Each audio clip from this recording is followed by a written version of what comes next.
Without warning they come, leaving only craters and the smouldering ruins of people's lives in their wake. A bane so prevalent that the people of the overworld fear to even sleep, in case they do not awake.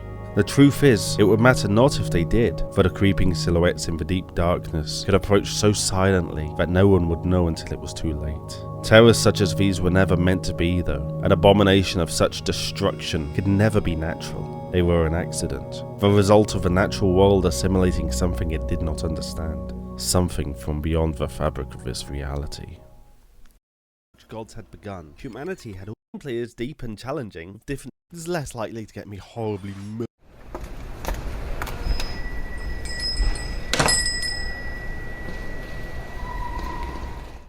The so-called blaze wars of generations past had taken a great toll on the overworld. Billions had perished, entire continents had been wiped from existence, leaving only vast ocean basins, and the air had been clogged with so much particulate debris that the sun could no longer break through to the surface. Those who had not lost their lives in the initial blasts or the ill-fated retaliation would surely meet their end in the coming days, for no life could possibly survive the intense cold and dark of the apocalyptic winter.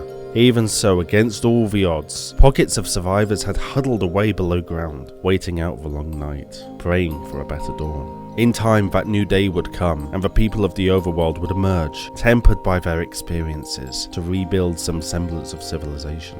When those extra-dimensional weapons had carried out their one purpose though, devastation had not been the only thing they had left behind. Vaporized fragments of their bodies had been flung far and wide by the explosions. Fragments which slowly settled onto the ground, left barren by cataclysmic hellfire. In the long years that were to follow, charred seeds buried deep in the soil would begin to awake, their roots searching for any sustenance they could. Some found nutrients abound in the decayed bones of victims of the calamity, but others found the blaze powder. Upon feeding on the otherworldly substance, the plant's growth became rampant, overgrowing anything it touched and consuming what it could to grow even larger. The vines and roots of the plant wrapped around itself, constricting into an impenetrable mass that ceased to grow once it had consumed enough, and hardened into a sort of shell. From the outside it would appear as though the abominable plant were dead, but inside it was forming a mass that would become the creature colloquially known as creepers. By tightly weaving its branches and vines together, a sturdy mass was formed, and once the essence of the blaze powder was injected, the creature gained a form of semi-sentience similar to that of the blaze itself. At this point, the plant would sever its connection to the creeper, dying in the process, its shell becoming brittle enough so the newborn mutant could break free. In the early days, only a few creepers managed to survive to birth, the toll of their gestation being too much for their parent plant. What's more was that their nature was conflicted. They were driven to reproduce as a plant would, but they were also compelled to destroy just as the blazes had centuries ago. It was with some serendipity then that the two objectives were not entirely incompatible. Within each creeper were stored vast quantities of seeds, ready for dissemination across as wide an area as possible. Alongside them was a concentration of blaze powder, able to be detonated at will. To achieve both of its goals at once, the creepers would silently approach anything they saw as a threat and detonate themselves, destroying whatever it had targeted while scattering its seeds over a massive area in one swift action.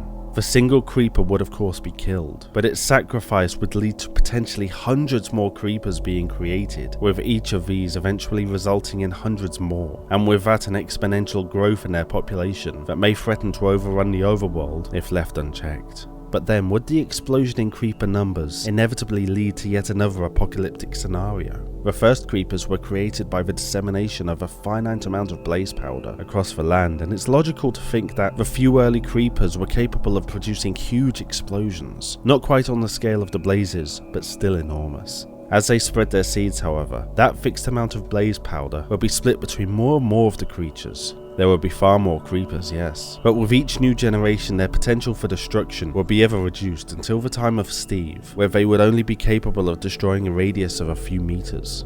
If the trend were to continue, then it's not a huge leap to consider that the creeper explosions will continue to grow smaller and smaller, their seeds spread over an ever more limited area, and in the coming future they may no longer be able to detonate at all, a situation that would lead to an inability to reproduce, and maybe even extinction.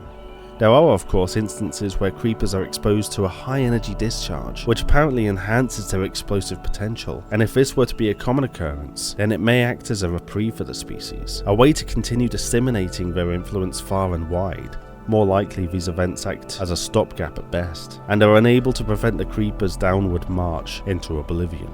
The so-called suicide shrubs by some overworlders may be a plague right now, but given enough time, they may very well be a problem that will fix themselves. Of course, this was before the gateways to the Netherworld reopened, and a fresh source of blaze powder once more became available. In light of this, if aided by some unscrupulous party, or able to obtain the substance for themselves, the creepers may become more of a problem than they have ever been before. For now, the only thing fearful villagers can do is remain vigilant, for only time will tell the fate of the creepers. Hi everyone, I hope you enjoyed the video. If you did and want to support the channel, then please consider subscribing and hit that bell so that YouTube might possibly inform you when a new video comes out. If you want to go that bit further, please feel free to support the channel on Patreon or go and buy some merchandise on Spreadshirt and Teespring. Links are all down in the description. Other than that, have a great day and I'll see you next time.